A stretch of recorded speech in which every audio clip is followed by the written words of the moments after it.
आज हम जो बात कर रहे हैं प्रोनाउन के अंतर्गत आने वाला जो टॉपिक है पजेसिव प्रोनाउन के बारे में बात करेंगे। पजेसिव प्रोनाउन किसको कहते हैं? अधिकार सूचक सर्वनाम। अब जैसा कि आप जानते हैं, नाम से ही स्पष्ट है, अधिकार सूचक यानी किसी भी चीज़ पर अपन क्या करना चाहते हैं, टू शो बिलोंगलीनेस, या फिर हम क्या करना चाहते हैं, उसमें क्या बताना चाहते हैं, to show position. First of all important चीज़ इसमें अपन को मेन एक ही ध्यान रखनी है, टू शो पोजीशन।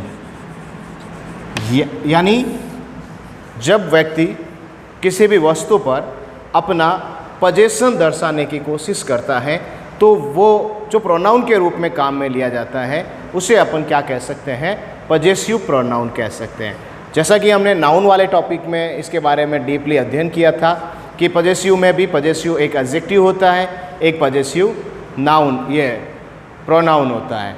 तो उन दोनों के बारे में अपन ने बिल्कुल डीपली विस्तृत रूप से अध्ययन किया था। यहाँ पर अपन जो बात कर रहे हैं पजेसिव प्रोनाउन के बारे में, इसका जो मेन मतलब होता है कि किसी भी चीज़ के ऊपर व्यक्ति जो अपना पोजीशन बताता है। पोजीशन का अर्थ अपन सीधे शब्दों में ये समझ सकते हैं कि किसी भी चीज़ पर वो व्यक्ति अपना स्वामित्व बताने की कोशिश कर रहा है। बिलोंगिंगनेस, यानी कोई भी चीज़ कि यह चीज़ मेरे से बिलोंग है। जस्ट फॉर एग्जाम्पल अगर अपन बात करें तो अगर मैं ये कहूँ जैसे दिस इज माई पेन, जैसे यह पेन मेरा है, तो यहाँ पर ये माई जो है वो क्या बता रहा है, इस माई इस पेन के साथ उसका जो अटैचमेंट है, उसका जो पोजीशन है। जैसे वो कहता है कि he is my brother, this is my house, this is my cow, that is my cow. तो ये माई जो वर्ड है या इसके समान जैसे अवर है, योर है, जैसे फर्स्ट पर्सन में अगर अपन बात करें तो आई का जैसे माई है, माइन है, तो ये चीज़ें क्या बता रही है हमें, उस वस्तु के प्रति उसका जो पोजीशन है, उस वस्तु के प्रति उसका जो स्वामित्व है, उस स्वामित्व के बारे में बात कर रही है कि इन चीज़ों पर हमारा क्या है, पोजीशन है, ये चीज़ें हमारे स्वामित्व के अंदर हैं। दूसरी चीज़ अगर अपन बात करें पजेसिव एडजेक्टिव, पजेसिव एडजेक्टिव, या अगर अपन बात करें पजेसिव प्रोनाउन के बारे में, जैसे हमने वहाँ पर बहुत ही डीपली अध्ययन किया था। जैसे फर्स्ट पर्सन होता है, फर्स्ट पर्सन में कौन होता है, आई होता है, ठीक है। आई का जो पजेसिव एडजेक्टिव होता है वो आई का एडजेक्टिव होता है माई।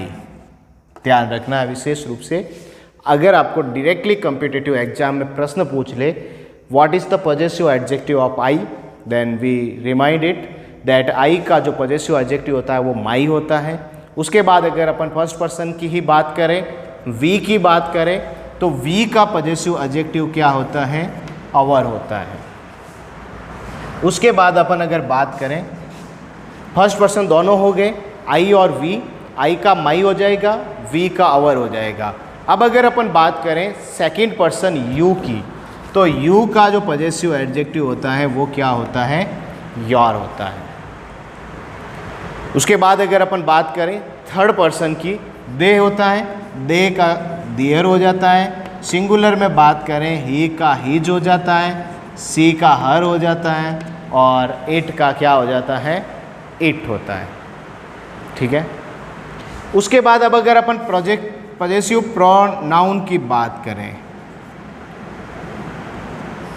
पजेसिव प्रोनाउन की बात करें तो फर्स्ट पर्सन में आई का क्या हो जाएगा, माइन हो जाएगा, वी का अवर्स हो जाएगा, यू का योर्स हो जाएगा, दियर्स हो जाएगा, हिज का हिज है, हर का हर्स हो जाएगा, और इट का इट्स हो जाएगा। तो मेन चीज़ अपने माइंड में जो चीज़ रखनी है, पजेसिव प्रोनाउन और पजेसिव एडजेक्टिव क्या होते हैं, पहली इम्पोर्टेंट चीज़ ये है, ये हमारे माइंड में होनी चाहिए। अब अगर अपन बात करें कि देखिए इस पोजीशन को दर्शाने के लिए अपन दो तरीके यूज में लेते हैं मोस्टली सेंटेंस में। जैसे मोस्टली सेंटेंस में क्या लगाते हैं अपन, अपोस्ट्रोफी के साथ एस लगाते हैं, यानी किसी भी चीज़ को पोजीशन के रूप में बताने के लिए। जैसे एक सेंटेंस में लिख रहा हूँ, दिस इज राम्स हाउस। अब मान लीजिए ये जो पोजीशन बता रहा है कि ये राम का मकान है, इस पोजीशन को दर्शाने के लिए अपन किसका प्रयोग करते हैं, अपोस्ट्रोफी और एस का प्रयोग।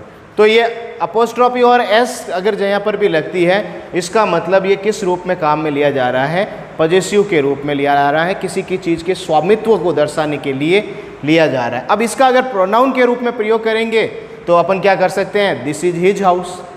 प्रोनाउन के रूप में अगर करेंगे तो उसका हिज हो जाएगा, और वो भी कौन सा, पॉजेसिव एडजेक्टिव के रूप में लगेगा। अब देखिए मेन चीज़, कई बार ये कन्फ्यूजन हो जाता है अपने दिमाग में कि एडजेक्टिव कहाँ पर लगेगा, प्रोनाउन कहाँ पे लगेगा, वो चीज़ भी अपन को दिमाग में रखनी है।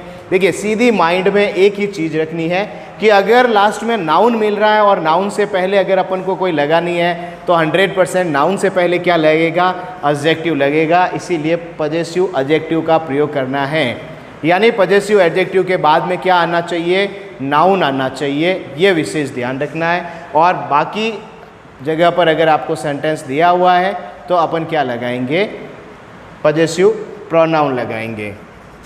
जैसे इसको अपन एक चीज़ और ध्यान रखनी है, अगर आपको इस प्रकार से पॉजेसिव एडजेक्टिव या पॉजेसिव प्रोनाउन कहीं पर भी दिया हुआ है तो आपको अपोस्ट्रोफी और एस का प्रयोग नहीं करना है, ये विशेष ध्यान रखना है।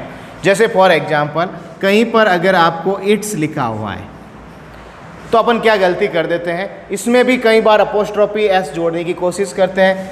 अब अगर अपन ने इट्स को ऐसे लिखने की कोशिश की तो ये क्या हो जाएगा, हमारा पूरी तरह से गलत हो जाएगा। अगर मैं हिज लिखा हुआ है और उसके आगे ज़बरदस्ती और अपोस्ट्रोफी लगा रहा हूँ तो भी ये हमारी पूरी तरह से क्या हो जाएगा, गलत हो जाएगा।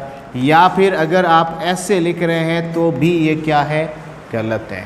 ये ध्यान रखना है, क्योंकि अपोस्ट्रोफी जो प्रोनाउन के रूप में ही जो प्रयोग में किए जाते हैं उनके आगे आपको अपोस्ट्रोफी का प्रयोग नहीं करना है। दूसरी चीज़, पॉजेसिव को शो करने के लिए किसका प्रयोग किया जाता है, ऑफ का प्रयोग किया जाता है। तो ऑफ और अपोस्ट्रोफी एस के साथ जो पॉजेसिवनेस बताई जाती है, किसी भी चीज़ की स्वामित्व के बारे में बताया जाता है, उसके बारे में अध्ययन करते हैं। अब जैसे एक सेंटेंस के माध्यम से अपन समझने की कोशिश करते हैं, आई वॉन्ट खाली जगह बुक। जैसे ये सेंटेंस दिया हुआ है, आई वॉन्ट खाली जगह बुक, जस्ट फॉर अपनी सुविधा के लिए मैं यहाँ पर सब्जेक्टिव केस लिख देता हूँ, यू है, यानी यहाँ पर किसी न किसी रूप में यू की फैमिली का पॉजेसिव पढ़ना है। ये हमने प्रोनाउन, पर्सनल प्रोनाउन में सारणी में भी पढ़ा है, प्रोनाउन संबंधी जो परिवर्तन होते हैं नरेशन में भी पढ़ा है, अपन ने नाउन में भी पढ़ा है। तो अब यहाँ पर मेन चीज़ आ रही है कि अपन को इस यू का इस ब्लैंक के अंदर पॉजेसिव रूप भरना है। अब वो पॉजेसिव रूप कौन सा आएगा, पॉजेसिव एडजेक्टिव आएगा या पॉजेसिव प्रोनाउन आएगा, वो अपन देखेंगे दोनों लगा के। अब यू का अगर अपन मैं पॉजेसिव एडजेक्टिव का बात करूं तो मैंने योर लगाया, और अगर पॉजेसिव प्रोनाउन की बात करूं तो योर्स लगाया। अब देखिए इन दोनों में से सही कौन सा होगा। जस्ट जनरली अंग्रेजी में एक चीज़ माइंड में अपन को रखनी है कि जो चीज़ ज़्यादा सूट करती है सेंटेंस के अकॉर्डिंग, मोस्टली चांसेज में वो ज़्यादा सही होती है। जैसे आई वॉन्ट योर बुक, हम सदियों से यही पढ़ते आ रहे हैं, योर्स हमने कभी नहीं पढ़ा है, आई वॉन्ट योर्स बुक नहीं पढ़ा है। पहली चीज़ तो ये है अपनी इनिशियली बेसिक कॉमन सेंस के आधार पर। अगर अपन ग्रामेटिकल दृष्टि से अगर बात करें तो बात ये होगी, ये योर्स तो होने की संभावना बिल्कुल भी गलत है। क्यों गलत है, क्योंकि ये जो बुक आ रहा है वो नाउन है, और अगर नाउन से पहले अगर आपको ब्लैंक दिया हुआ है, पॉजेसिव केस के बारे में पूछा जाता है, तो आपको क्या ध्यान रखना है कि उसमें आपको क्या भरना है, पॉजेसिव एडजेक्टिव भरना है। Main cheese, I want your book. अब अगर दूसरे सेंटेंस की बात करें अपन, दिस पेन इज, अब अगर यहाँ पे ये आ गया दिस पेन इज, ब्लैंक कर दिया और आपको सब्जेक्टिव रूप में दिया हुआ है, आई दिया हुआ है सब्जेक्टिव रूप में। अब यहाँ पर क्या आएगा, यहाँ पर तो अपन ने देखो, अब यहाँ पर अगर इसकी बात करें तो ये माई तो यहाँ पे थोड़ा बिल्कुल एडजस्ट ही नहीं हो रहा है। दिस पेन इज माई, ये पेन मेरा है, मतलब इतना सेंटेंस में सूट नहीं कर रहा है, तो अपन क्या करेंगे, पजेसिव प्रोनाउन की बात करेंगे। दिस पेन इज माइन, यह पेन मेरा है। क्योंकि इसके बाद कोई नाउन नहीं आ रहा है, इसीलिए ये क्या बन जाएगा, प्रोनाउन बन जाएगा। ओके,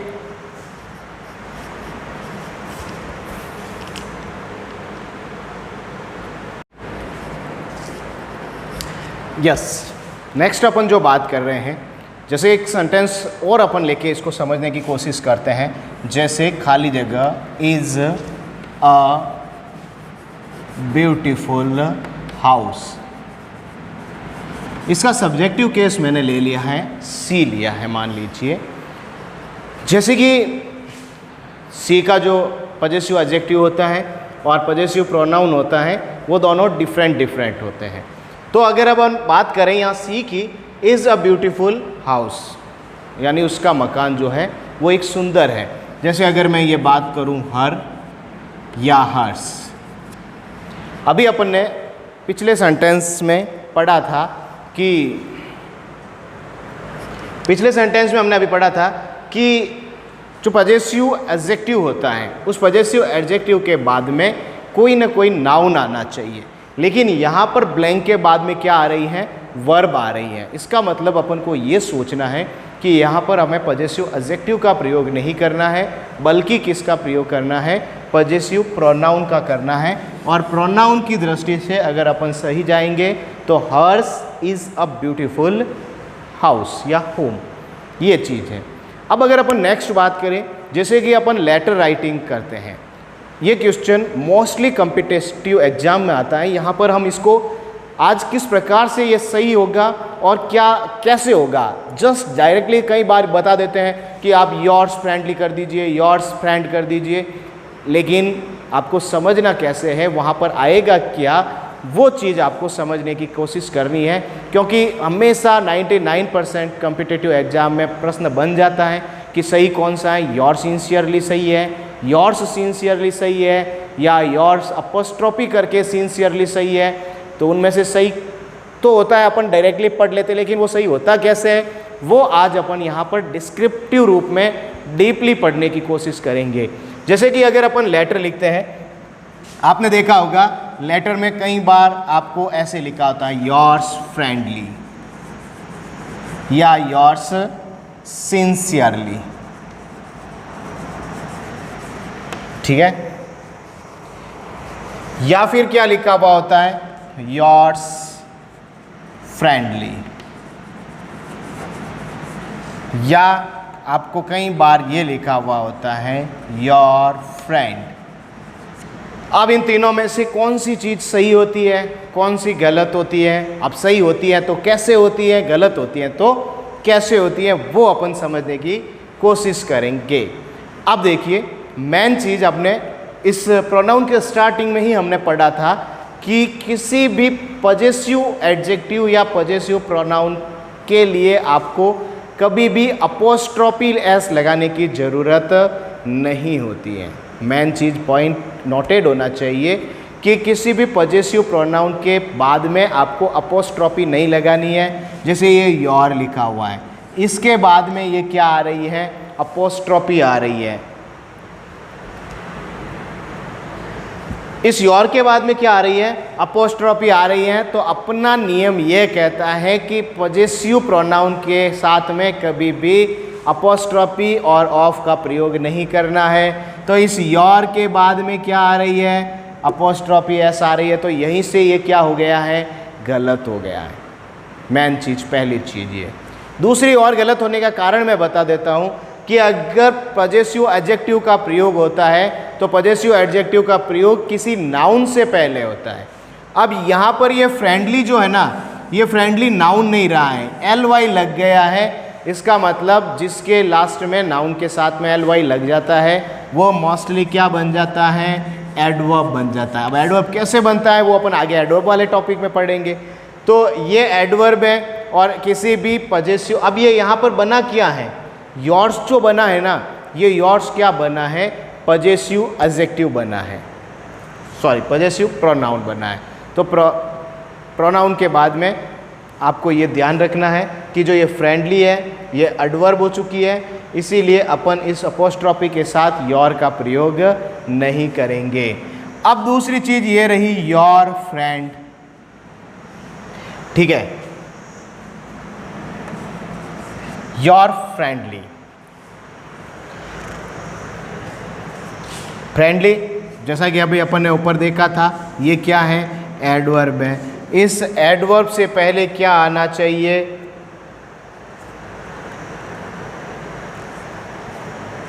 ये फ्रेंडली नाउन नहीं है, इसीलिए यहाँ पर पजेसिव एडजेक्टिव का प्रयोग नहीं किया जा सकता। देखो अभी अपन ने पहले पढ़ा था पजेसिव एडजेक्टिव क्या होते हैं, माई, आवर, योर, हिज, हर और दियर।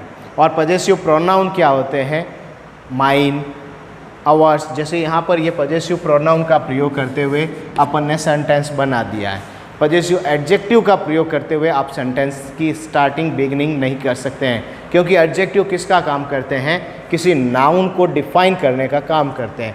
तो यहाँ पर ये क्या बन चुका है, एडवर्ब बन चुका है। तो इस एडवर्ब के पहले आप पजेसिव एडजेक्टिव का प्रयोग नहीं कर सकते हैं, इसलिए ये भी क्या है, हमारा गलत है।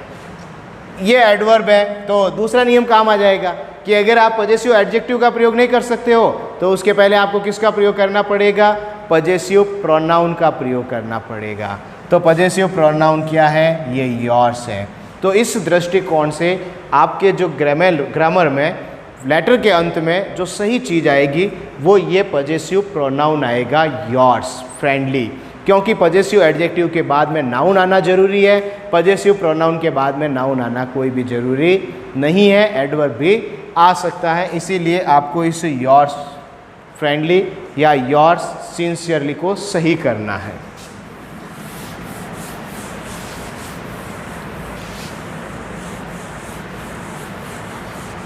अब अगर अपन नेक्स्ट बात करते हैं, जो अगला नियम है उसके बारे में बात करते हैं। यदि आपको किसी भी सेंटेंस में प्रेपोजिशन दिया हुआ है या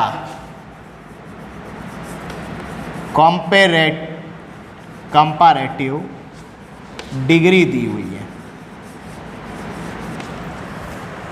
तो उसके बाद में हमेशा माइंड में एक चीज़ ध्यान रखनी है, आपको प्लस करके क्या लगाना है, नीचे कर देते हैं, उसके बाद में हमेशा पजेसिव प्रोनाउन का प्रयोग करना है, ये ध्यान रखना है। अगर किसी भी सेंटेंस में आपको ये प्रेपोजिशन दिया हुआ है, प्रीपोजिशन होते हैं, प्रीपोजिशन इसी पार्ट ऑफ स्पीच में अपन नेक्स्ट पढ़ेंगे। या बात करते हैं अपन, अगर आपको सेंटेंस में कंपैरेटिव डिग्री दी हुई है, डिग्री आपके 3 प्रकार की होती है, पॉजिटिव डिग्री होती है, कंपैरेटिव डिग्री होती है और सुपरलेटिव डिग्री होती है। तो अगर आपको सेंटेंस में कहीं पे भी कंपैरेटिव डिग्री से संबंधित मिलता है और आगे अगर ब्लैंक दिया हुआ है, ब्रैकेट में आपको कोई सब्जेक्टिव केस दिया हुआ है और आपको पूछ लिया जाए कि इसका पजेसिव केस भरना है, आपको पजेसिव प्रोनाउन भरना है, तो आपको माइंड में एक ही चीज़ ध्यान रखनी है कि वहाँ पर क्या आएगा, पजेसिव प्रोनाउन का प्रयोग करेंगे। और पजेसिव प्रोनाउन कौन से होते हैं, वो होते हैं माइन, आवर्स, हिज, योर्स, वो चीज़ ध्यान रखनी। इसको अपन एक सेंटेंस के माध्यम से समझने की कोशिश करते हैं। My sister is better than, जैसे यह सेंटेंस है आपको यहाँ पर आगे सब्जेक्टिव केस दे दिया, यू दे दिया।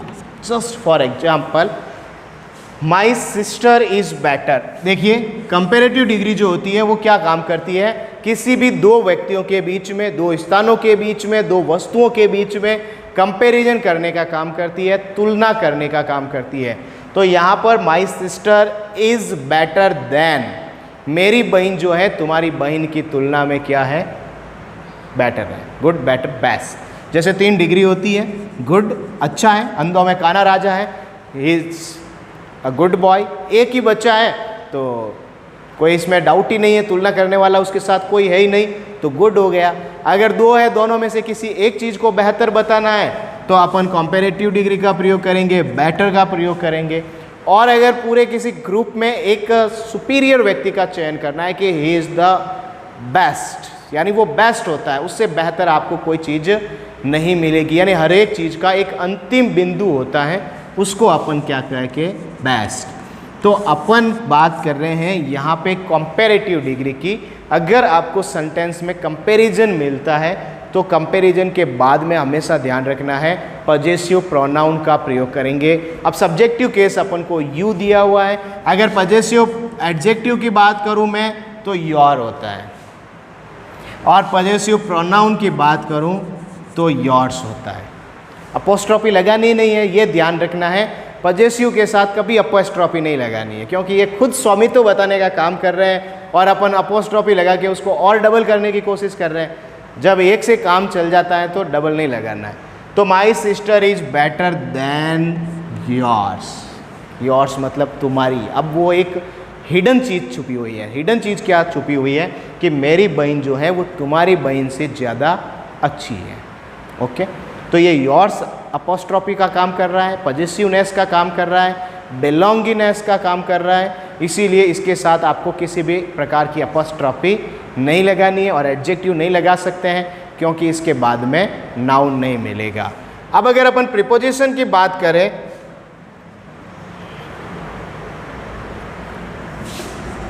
आई प्रिफर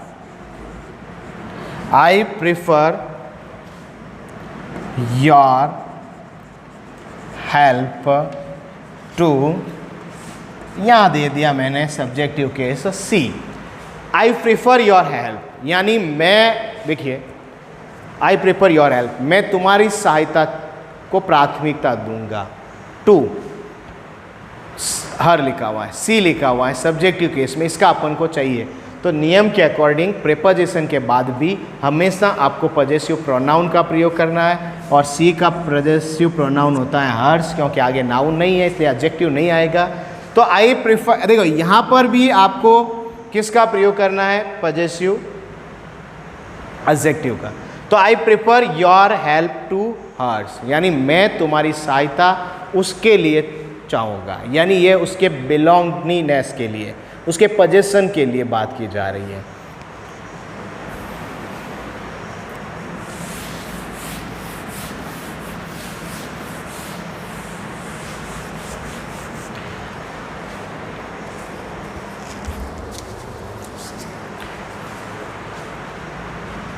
नेक्स्ट अपन अगर बात करें कलेक्टिव नाउन के बारे में बात करें। अब देखिए, नाउन में हमने अच्छी तरीके से कलेक्टिव नाउन के बारे में पढ़ा था। कलेक्टिव नाउन क्या होता है, अ ग्रुप ऑफ। अब ग्रुप किसी का भी हो सकता है, ग्रुप लोगों का भी हो सकता है, ग्रुप जानवरों का भी हो सकता है। लेकिन एक चीज़ माइंड में आपको ये ध्यान रखनी है कि सबका जो ग्रुप होता है उसको अपन अलग अलग रूप से डिफाइन करेंगे। सबको अपन ऐसे नहीं कह सकते हैं कि अगर group of people, group of horse's, अलग अलग चीज़ हो जाएगी। यानी सबका अपना अपना पर्सनल ग्रुप होता है, वो चीज़ होती है। अब देखिए, कलेक्टिव नाउन जो होते हैं वो अपन अगर बात करें तो दो प्रकार से बात कर सकते हैं। एक सिंगुलर फॉर्म में होते हैं, एक प्लूरल फॉर्म में होता है। एक वचन रूप में होते हैं और बहुवचन रूप में होते हैं। अब आपको ये ध्यान रखना है कि ये जो सिंगुलर फॉर्म में होते हैं वो एक ग्रुप में होते हैं। ग्रुप मतलब एक समूह होता है, और प्लूरल जो होता है इंडिविजुअल, यानी ये जो इंडिविजुअलिटी होती है ना, व्यक्तिगतता, ये किसी ग्रुप में से होगी।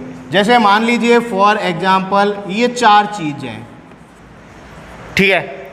अब एक ग्रुप है, ये चार चीज़ों का, चार लोगों का, चार थिंग्स का एक ग्रुप बना हुआ है। अब इस ग्रुप में अगर चारों व्यक्ति अलग अलग सोचना शुरू कर देंगे, चारों व्यक्ति अलग अलग सोचना शुरू कर देंगे, तो ये चारों क्या हो गए, इंडिविजुअल हो गए। इंडिविजुअल मतलब सिंगल सिंगल हो गए। बन रहा है ग्रुप है, सब ग्रुप में रह रहे हैं, लेकिन सबके विचार ग्रुप में नहीं है। यहाँ पर उनके विचार क्या हो रहे हैं, इंडिविजुअल हो रहे हैं। तो यहाँ पर ये क्या हो जाएगी, इंडिविजुअलिटी आ जाएगी। और यहाँ पर ये सिंगुलर में कैसे ग्रुप, सिंगुलर कैसे कहेंगे ग्रुप को, अगर ये चारों व्यक्ति मिलकर कोई एक डिसीजन करते हैं, किसी एक बिंदु पर पहुँचते हैं, तो इन चारों का जो विचार होगा वो विचार क्या बन जाएगा, एक ग्रुप बन जाएगा। और एक ग्रुप क्या बन जाएगा, सिंगुलर बन जाएगा।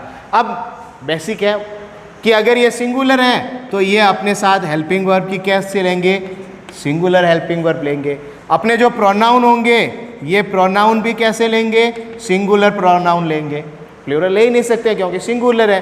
तो जैसे इट या इट्स कर दिया मैंने, हिज कर दिया, तो इस प्रकार से ये सिंगुलर में बन जाएंगे, ग्रुप बन जाएगा क्योंकि ये पूरा ग्रुप किसी एक बिंदु पर सहमत हो चुका है। और इंडिविजुअल होगा तो इंडिविजुअल होगा तो क्या होगा कि ये सब क्या है, अलग अलग है, बिखरे हुए हैं। तो बिखरे हुए हैं इसका मतलब इनके साथ कैसा होगा, प्लूरल होगा। हेल्पिंग वर्ब भी प्लूरल होगी और प्रोनाउन भी ये कैसे लेंगे अपने साथ, प्लूरल प्रोनाउन लेंगे, जैसे देयर हैं, ठीक है, अवर्स है। इस प्रकार से ये अलग अलग लेंगे। जैसे मैं एक एग्जाम्पल के माध्यम से अपन समझने की कोशिश करते हैं। द ज्यूरी, ज्यूरी होती है ना, ज्यूरी क्या होती है, ज्यूरी एक न्यायाधीशों का दल होता है, एक समूह होता है, एक ग्रुप होता है। 4 या 5 न्यायाधीश मिलके एक ग्रुप बनाते हैं।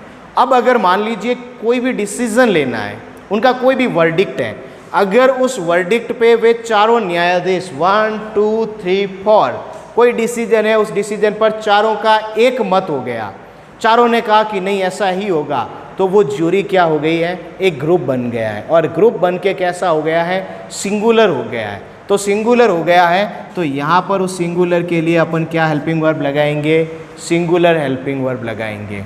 द ज्यूरी हैज़ टेकन खाली जगह डिसीजन। अब यहाँ पर आपको दिया हुआ है इट। अब इसके अकॉर्डिंग आपको पजेसिव प्रोनाउन का प्रयोग करना है, तो कैसे करेंगे, डिसीजन जो है यहाँ पर निर्णय है, वो निर्णय क्या बन चुका है, नाउन बन चुका है। तो jury has taken it's decision, यानी वो जो न्यायाधीशों का समूह था उन्होंने अपना एक निर्णय ले चुके हैं। यानी यहाँ पर सिंगुलर आया है, इसका मतलब उन सब का निर्णय क्या है, एक ही निर्णय है, वो अपने निर्णय पर अलग अलग डिवाइड नहीं है।